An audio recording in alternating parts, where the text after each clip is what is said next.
Go. Hey guys, welcome to the Krista and Ed show. We're so excited today. We have a super cool guest, Andy Hobday. He hails from Minneapolis. Nice to see you. Yeah, absolutely. So happy to be here. Yeah, so Andy is the producer and vocalist for Flow State, and you went to University of St. Thomas, and I was doing a little bit of digging. You've been to Paris. You've got like this huge, interesting story, and so when Krista reached out to you, we were just so excited that you're like, yeah, no problem. I'm going to bring on my jacket and represent and give us some time and chat and share some love. So welcome. Yeah, absolutely. I'm really happy to be here. You guys are awesome. And it was so cool to meet you at the con at Funnel Hacking Live and the support. So I'm excited. Yeah, we were so happy to meet you. Ed actually told me after because I wasn't there for the presentation or the first time that he met you.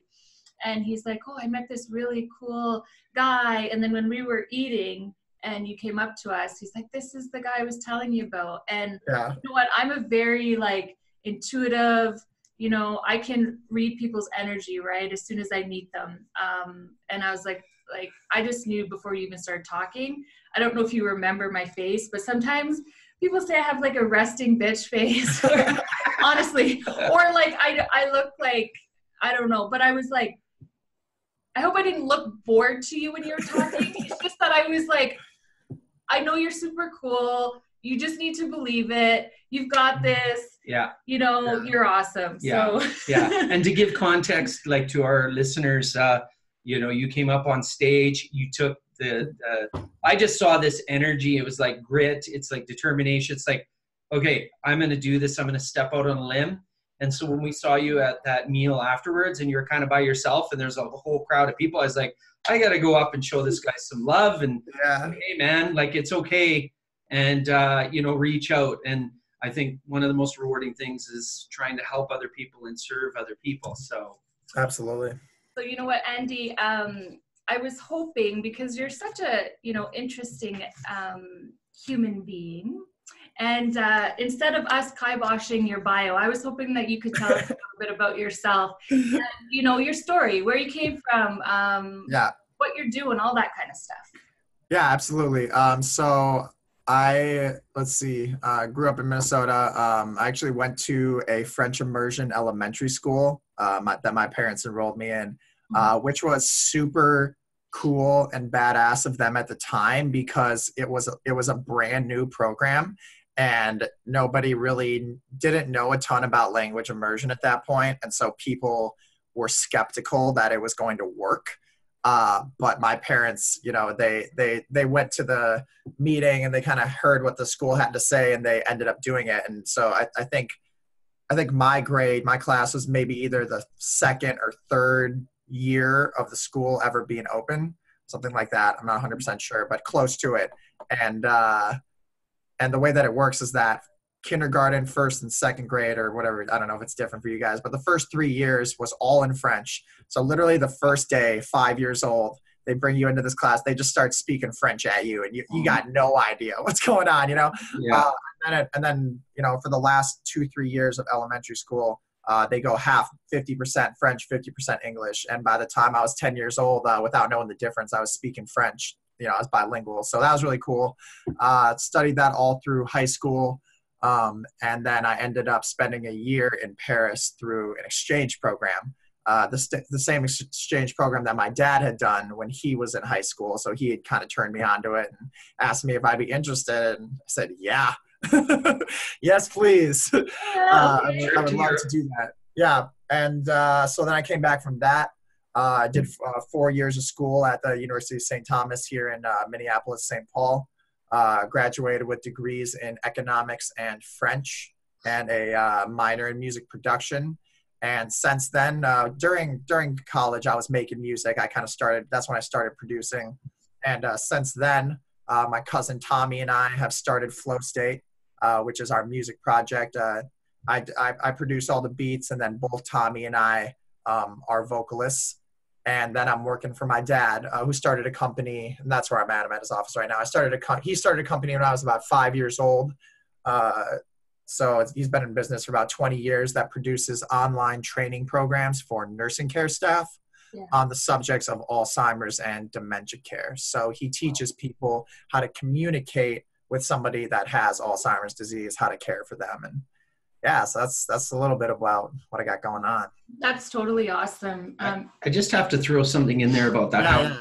How incredible that is. I had the fortune, or fortunate enough that my daughter, who's 7's, their school has a program where they take the whole classroom and they want volunteers. So I volunteer to go to kind of a senior center that's really just for Alzheimer's. And to see people that are so kind of sedate and maybe even asleep. And then when those little kids come in and the energy is amped up and they're reading to them and talking to them and interacting, I saw this one little lady, her name was Betty, who was like kind of like sleeping. And then my darling Scarlett and another girl were talking to her and reading to her. And then she just literally, lit up, and you know what I mean? So it's so cool. That's awesome. I had to throw that in there because it was one of those moments where I was kind of like a little bit nervous to go in. I didn't know what to expect. And then by the end, I'm like, Krista, anytime they're going, I'm volunteering. It's awesome. Yeah, that's amazing. And I'm required here by myself to give a pitch for immersion elementary schools. If anybody's watching this and you have kids under 5 years old and you have a language immersion school anywhere in your vicinity, I would highly, highly, highly suggest that you consider it, because it's probably been the single most influential thing in my entire life. And really, the further along I go, the more I realize that just having that second language ingrained in my head from such a young age has opened up my ability, to have a larger worldview, to consider, other points of view other than my own. So that's really a beautiful thing. So just had to throw that out there. You know what? I love this. A lot of people actually don't know this about me, but when I was, I guess, 5, we moved to Quebec, right? So I was actually thrown into, not just French school, but a French province. Like we couldn't go to a store without, speaking French. So kind of a similar thing happened with me where like, I didn't even really know I was learning French, but I did. So all of my elementary years were spent in Quebec. My mom actually used to take us everywhere with her, because as an adult, it's way harder to learn a language, right? Because we had to translate for her. Totally. When I watch kids' videos, it's so funny because me and my brothers are like fighting, like, hey, Jason, don't do that. I cannot talk the English very well. But I like what you said, because I'm a very, very creative thinker, outside of the box thinker. And whenever I have to explain to people, what it's like to speak in another language, it's another part of your brain that, we don't always get to massage, right? Mm-hmm. You almost have to start to think in that language. So I totally agree with you. And, as soon as you started saying that, I was like, that makes sense. Like now, like your music and all that kind of stuff, because it's like a piece of you that you're like, anyways, I'm just rambling. But and the coolest thing, I agree, go to French school. The coolest thing is to see her transform. We went to Cuba 2 years ago, and there's a huge Quebecer community that go to Cuba. In fact, I'd say like 60-70% of the people there that we came across were from Quebec. And it's just close. Yeah, they just like whatever. So to watch my wife, where one evening it's like you have a couple of cocktails and all of a sudden she's in the middle of all these blue hairs. And she's like, what really? Oh, and she's like picking up the inflection because they're so animated, right? In their talking, like there's so much almost emotion and everything. It maybe like Italian, I don't know. It's like, is that my wife? Like really? Like, I don't really get the chance to use my French very often, right? Yeah. It usually takes, if somebody says, how do you say this word? Sometimes I'm like, I have to remember. Yeah. But I'm sure it's the same with you. After about 5 minutes of people speaking, then all of a sudden you're like, blah. Yeah, you start to snap too. Mm-hmm. Yeah. Awesome. Wow, that's interesting. Yeah. So tell us about maybe about your music and your journey there then. Yeah, sure. So the music, so the project's called Flow State. And really the genesis of the project was super organic between Tommy and I, because I was producing the music and Tommy wasn't really involved. And we were just best friends pretty much. And one day he was over at my place and I was just working on a beat and he wrote some lyrics and he just said, "Hey man, can I record this into the mic?" And I said, "Yeah, hey, why not? Let's do it." And so he ends up recording it. And literally from the first moment, we recorded it and listened back. And I was like, damn, this is good. This sounds really good.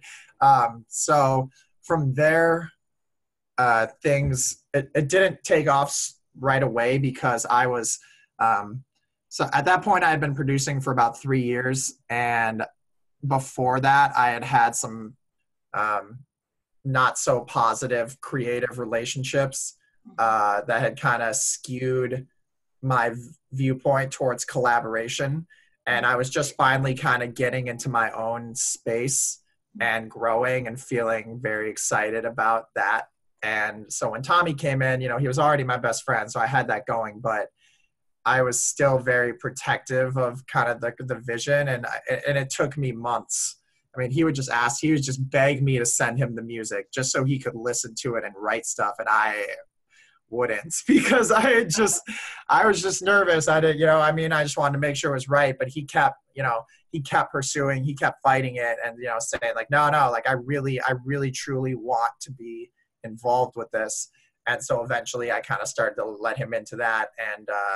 And things have really taken off. About a year ago, we didn't have a Facebook page. We didn't have an Instagram, and we had only released one song.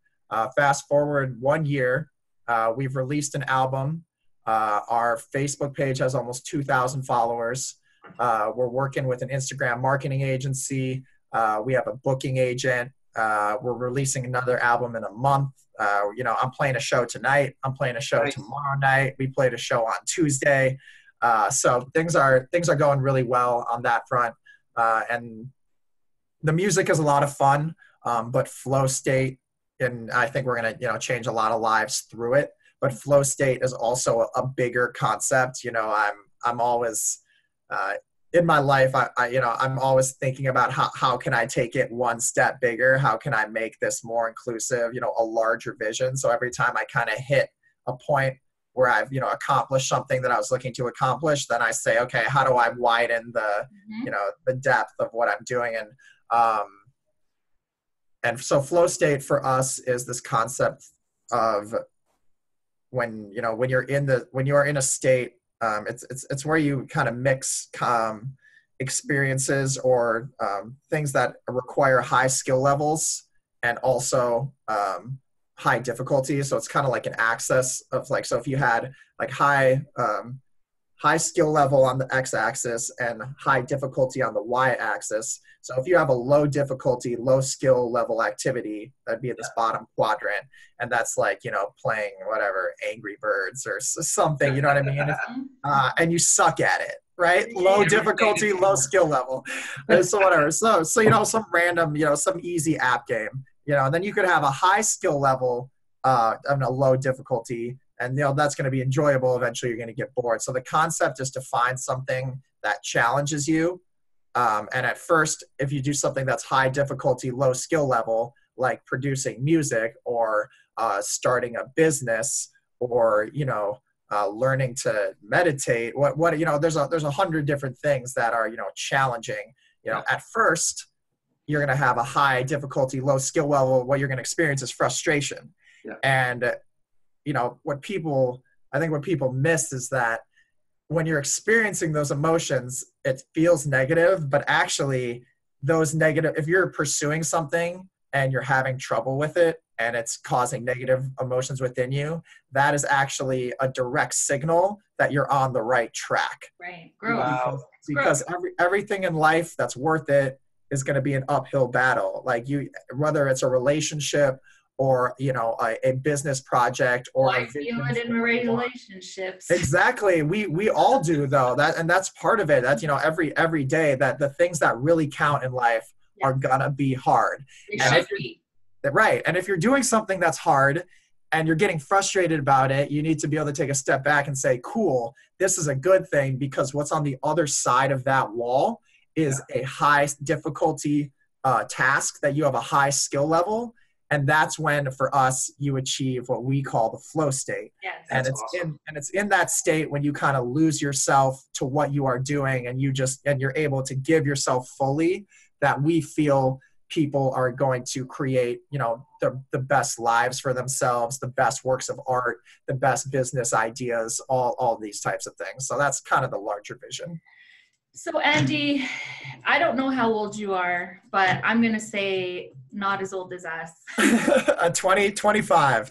What? You're an old soul, my friend. You're an old soul. And you know what? Like, you're wise beyond your years. So I'm so excited to see, I appreciate that. where everything goes with you. And I, you know what? I'm curious, and I'm going to ask you this question. Sure. Because I've seen you do this firsthand, and I think our listeners or viewers can always use a reminder for this. How do you push through that fear, right? Because it's essential to do that. And I think a lot of times we don't, right? When the fear is in front of us, we tend to back off. And sometimes exactly what you need or everything you've done to prepare yourself for that moment is just on the other side of that. Mm-hmm. So what's your experience with that? What's your advice? Yeah. Like, you seem like a whatever, let's go for it. Try and stop me kind of guy. Good luck, So I would say that's a great question. And I would say there's two parts to that. And what I would say first is that what you are experiencing now from me as that kind of, it's not fearless, because I, just like everybody else, experience the same levels of fear, but my ability to push through that is only a product of two things. And the first one is getting clear on what it is you really want. That comes before everything else. If you don't know what it is you want, then how are you ever possibly going to develop the courage and determination to get it? And I've spent a lot of time thinking and feeling about what it is that I want out of life. I've spent a lot of time writing down what it is I want out of life and getting clear. And it's not a one-time thing. You know what I mean? It's you got to be willing to do it over and over and over. And as you do it, your vision will become increasingly clear, and then you can pull from your life experience to crystallize that vision even further. So I would say step one is you gotta know what you want, and because you have to, once you figure out what you really want, then you're gonna want it badly. And until you get to the point that you want something really, really badly, it's really hard to push through that level of fear. So I guess my first idea would be that if you are not able to, if you're feeling that you are unable to push through that fear, like in any regard, then my first question would be, what are you doing? What are you trying to accomplish? And is that really what you want? Because I think when people get sold on what it is they really want, then that's when you start to push through those walls, because you just say, I got no other choice, man. I gotta get this done. So that'd be number one. Number two would be coming from a quote from my friend Maya. How do you eat an elephant? One piece at a time. Mm-hmm. So it starts with small steps. You know what I mean? And for me, I know it's like, it sounds funny, but I used to have, like, when I was early 20s or 18 years old, like I would see a pretty girl, and like the idea of walking up to her and like talking to her would scare me. You know what I mean? And there's a bunch of things in my life, little things like that I would notice within myself. And so I just started, trying to reframe that as, okay, well, this is just a little thing that I'm feeling fear about. So let's just try it. Let's just, walk up to this girl and say hi. Ladies are lined up. And let's see what happens. And here's the thing is I've embarrassed myself so many times. That's the thing is like fail. You got to fail forward. It's the old way. And because what that does is you start to develop the ability to act through fear. And why it's important to start with little steps and start right now, today, is because there's going to come a moment, and there could be multiple of them in your life, where you will be presented with an opportunity to do something truly great. Yeah. And when you are presented with an opportunity to do something truly great, I promise you it's going to scare the shit out of you. Like, you are going to be terrified. And unless you have developed over time that ability in your mind to move into that fear, it's going to be overwhelming and you're going to miss it. And that is the biggest tragedy of life. And that is what I'm working so hard to develop within myself, so that I can create a platform to help others do that as well. Because it's just a matter of moving through fear. Oh my God. That was awesome. Awesome. You guys are awesome. I just wish we could adopt you. I don't think my mom and dad would be very happy about that. But we can already speak French. We're going to kidnap him. You can. That's what we're going to do. I'll tell you what though, we can meet up sometime. I'll come to Quebec, or you guys can come to Minneapolis. Yes, for sure. No, that was beautiful. You know, one thing too, this is totally off random and random, so I'm just gonna say it. One thing I noticed about you that I really, really love is that you talk in such a poetic way. Like, your tone of, has anybody ever told you that? Sometimes, I don't know. I just get, if I get going, I mean, you just got to get me rolling, and then it kind of just, but it moves through, right? It's not, it's not mine. But your combination of like the wisdom that's coming out of your mouth and then like the beat to it, it's like awesome. It is. It's awesome. Cool. Okay. Awesome. See, I told you, honey, we needed to meet him. It's like literally before, she was like, I was like, you got to meet this guy. And then we just like, it's like law of attraction. And we're walking in a huge crowd of thousands of people. And then boom, you're bumped right into us. No, and that's truly the thing. And the number of times it's, I'm a huge proponent of the book Think and Grow Rich by Napoleon Hill. And here's the thing is, I say that to everybody and pretty much everyone's like, oh yeah, I know that book. I have read that book at least 20 times. I mean, the first time I read that book, it felt like the whole world was opening before my eyes. And you don't have to get it necessarily through that book, but I am a huge, it's not even a belief. It's like a knowledge through experience that what you see and feel on the inside is going to manifest itself in your physical reality. I mean, just today, literally, I was on the phone with this woman named Carla White, and she had this idea for me on the phone that I should start creating jingles for people to use on their podcasts. And I'm not even kidding. Here, can I? Look at, watch this. Help. Look at here. I'll share. Can I share my screen? Can I share my screen on this call? Sure. Yeah. Okay. Sure. Check this out. So let's see here. I can get to Facebook.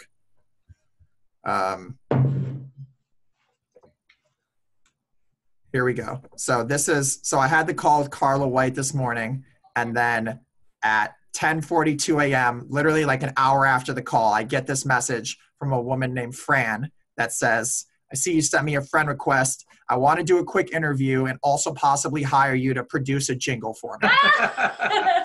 Boom. Like, it's insanity. And it's so real, and it's a cool thing. And the more you become in tune with that idea that what you're experiencing on the inside has direct implications for your physical reality, then you get serious about figuring out what's going on in the inside, right? Then you realize, wow, I need to be moving all my energy inward, and then that will produce the outward reality that I'm trying to create.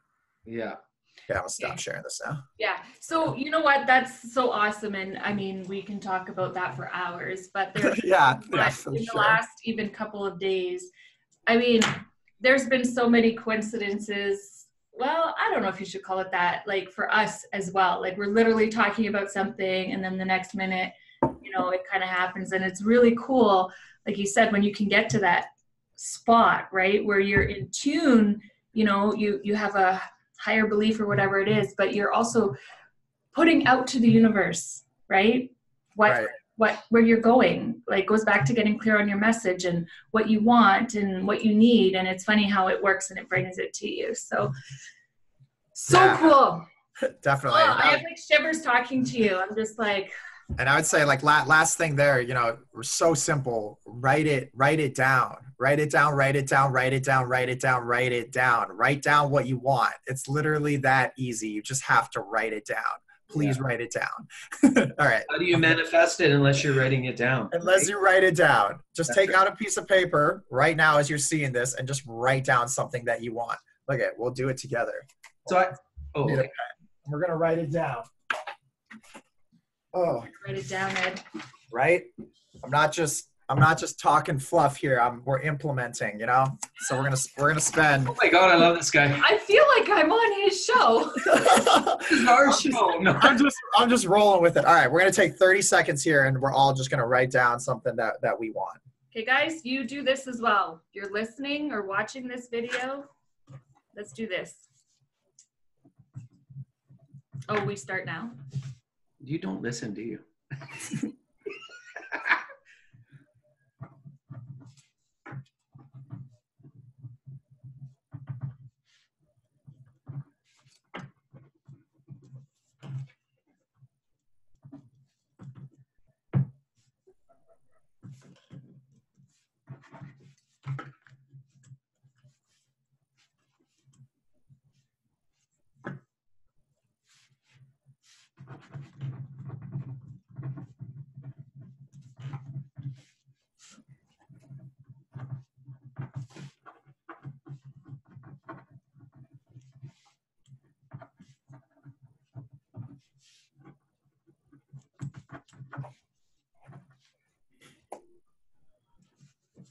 Oh my God, I want lots of things.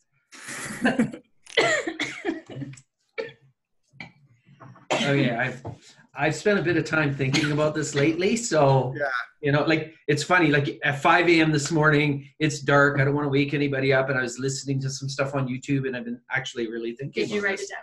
Yeah. I've got one statement. Right.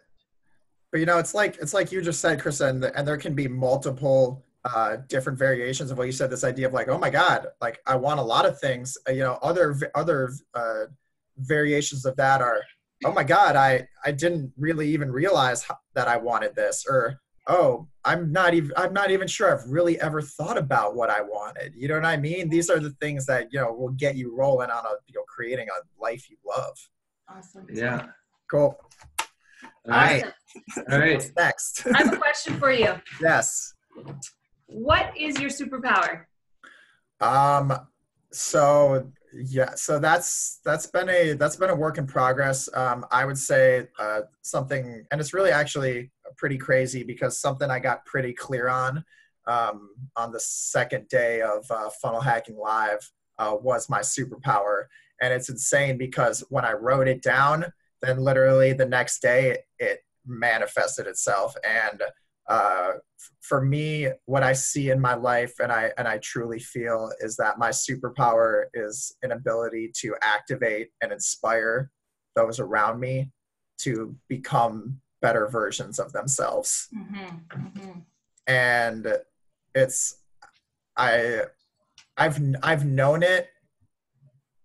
I've known it for a while, but it's also taken me time to develop myself to the point that could actually be expressed, right? Because you can know what you're really made of, but there can be, you know, walls of whatever ego and self-doubt and stuff that are blocking it.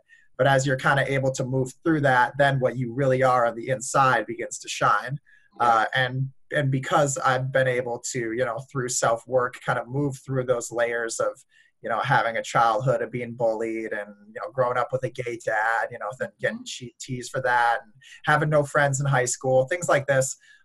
When you're able to move through that, then, you know, it's kind of like cleaning off the windshield, right? So you have what's really under you, and it's there the whole time. It's not like it just suddenly appeared. It's always been there, and you just need the opportunity to kind of clear away the mud or the rain so that can shine through. Yeah. And what I've seen as that begins to shine through is that the people around me, they just become inspired to be better. Yeah. And that's really all I want out of life, is just to be able to help people become better versions of themselves. It's a gift. It's amazing. So And you've done that today. I hope so. Truly. Yeah. That's amazing. And you guys as well. I mean, you know what I mean? That's the thing, is everything that I do, I'm learning every second of the way. You know what I mean? I'm writing down my own things. So yeah, it's really cool. Yeah. That's awesome. Yeah. Do you have any questions for us? Okay. Do I have any questions for you? Is this your favorite podcast episode you've ever done? Oh my God. Yes. Yes, it is. Oh my God. That's awesome. That was awesome. Everybody that's listening, the bar has now been set. There you go. That's really cool. No, honestly, I'm grateful for you guys. You were some of the first people just to walk up to me and recognize, what had just happened, and that, I knew it was the right choice, but in that moment, I just needed a little bit, just needed some love. You know what I mean? Just needed some support. You got this. And you guys, like you said, Krista, you guys recognize that in me, intuitively, and just, approached me and made me feel comfortable. So I'm very grateful for that. And I appreciate you guys. I love you guys, for real. Thank you. So did you have anything you wanted to? I cut him off a lot, so I have to stop and be like, She hey, did. now Like, do you want to talk? Super. I just had one curious question. Sure. Like, so you've done a lot of performing, right? Yes. Mm-hmm. I'm always fascinated about people when they're on stage and they're in that state of mind, Mm-hmm. right? And they're performing, and it's like, it's not something they're nervous. It's like something takes over, or maybe I'm just curious, like, one-on-one when you just meet people, or when you do go up on stage, are you nervous? Like, is that something that you struggle with, or? Yes. Okay. 100%. And that's honestly why I love it so much, is because literally every time before I go on stage, I feel like my heart's going to beat out of my chest or like come up through my throat. Yeah. But I've learned to tap into that feeling, right? So, it's because it's so intense and it's so emotional. If I can lean into it, then I can express it. And that's what I really love about being on the stage in front of all these people, is it brings out, because it's so intense, it brings out the realest version of me. And really, you only have two choices in that moment. You can either back down and say, I don't have what it takes. Yeah. Or you can lean in, but either way, you're forced to make a decision. And I think that's kind of what happened on stage for anybody that saw it at Funnel Hacking Live this year. Yes. That's kind of what happened on stage with Garrett and I, and that's really why I created that situation, is because I live for those moments when I am forced to go one way or another, just to see if I have what it takes. You know what I mean? Yeah. So I love it, and it's really cool. Yeah, we were actually talking about that this morning, because it's funny when people, are on stage, whether you're performing music or speaking or whatever, it's easy for people to look at that and go, wow, I can never do that, but the more we talk to people about it, like, most people get nervous as well every time, right? So Totally. I think it's just good for people to know that. Makes it relatable.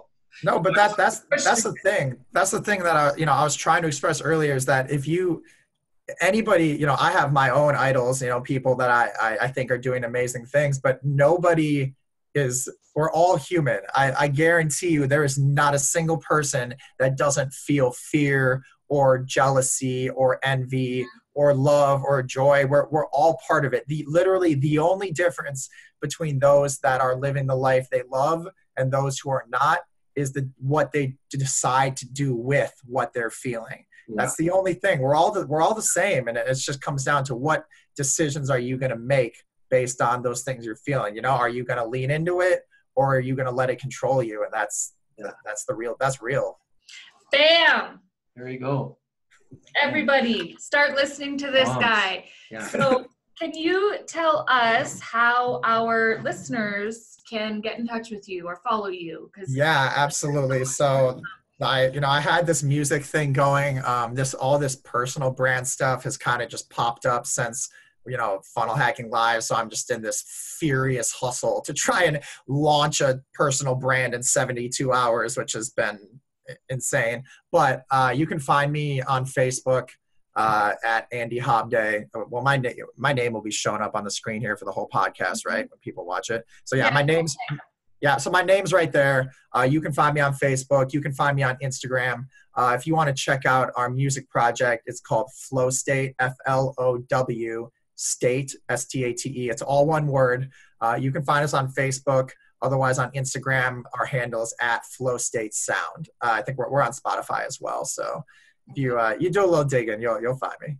So one thing that I also want to mention, I believe there's some t-shirts coming out. Yes. So part of what happened prior to going on stage with Garrett at Funnel Hacking Live was, he was having us all write down what it is we were feeling. And one of the things that came out of me with keeping it appropriate was, haters are going to talk crap. Screw them. That's the PG version of what I wrote. And what followed up was, I love haters. I collect them like Pokemon cards. You know what I mean? And it just kind of connected into my childhood. And it was a moment in time where it allowed me to link kind of all of the crap I had gone through from, 8 years old through, 22 of people just giving me shit, and being able to, succinctly express it in one sentence. It just, it inspired me to act. So I'm working on a t-shirt right now that it's really cool. A woman named Carla White's helping me design it. It says collecting haters like Pokemon cards. It's got a rainbow with a unicorn. Actually, hold on. Let's see here. Give me 1 second. I'll show you. That's awesome.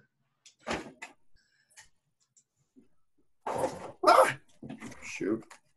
I did see it, but yeah, if you have something to show our viewers, that's awesome. Yeah. Let's see if I can pull it up on my phone real quick here. Here we go. Turn my brightness all the way up. So let's see what happens if I put this. Oh yeah. Collecting haters like Pokemon cards. That is awesome. So you know what? I guess our viewers can follow you at the handles that you mentioned or on Facebook, and then when you're ready to launch the t-shirts, I'm assuming you're gonna have links and stuff for them there. Definitely. So yeah, that t-shirt funnel should be live by the end of this week. I'm working my butt off, just along with everything else I'm already doing. I'm just piling it on there, to get it done. So it should be up by the end of the week. I got some other t-shirts coming too. So right now there's people that loved it. So really, I got no plans to be, creating a clothing line, but what I am in the business of is, giving people what they want. You know what I mean? So if they want t-shirts, then we're getting some t-shirts. Yeah. No, that's awesome. You know what? There's so much meaning there. It's hard in context, but just when you were on stage and Garrett asked you to read what you had and you were being politically correct, he's like, no, I want your scripture. You were like, you really want that? Yeah. Laying it out. It was like, wow. But you know what? There's something to be said about that as well, right? And sharing your voice and your story, right? Because what you had written down there was so impactful as well. You. And it just pulled out and showed everybody, who you are, right? Absolutely. I'm so glad that you did share it. Yes. Definitely. So I'm glad I gave you a hug. It was nice to meet you. It was nice to meet you too. I'm 100% confident we will see each other again. For sure. Yes. Great. Okay. Well, thank you so much, Andy, for taking the time with us today. Absolutely. Thank you, guys. Everybody, stay tuned. Watch this guy. He's going to be making waves. Yeah. Even in Canada, we don't even have water in our city, but waves. A tsunami is coming. Snowboard waves. Yeah. I'm excited. Good things coming. Bye. Bye.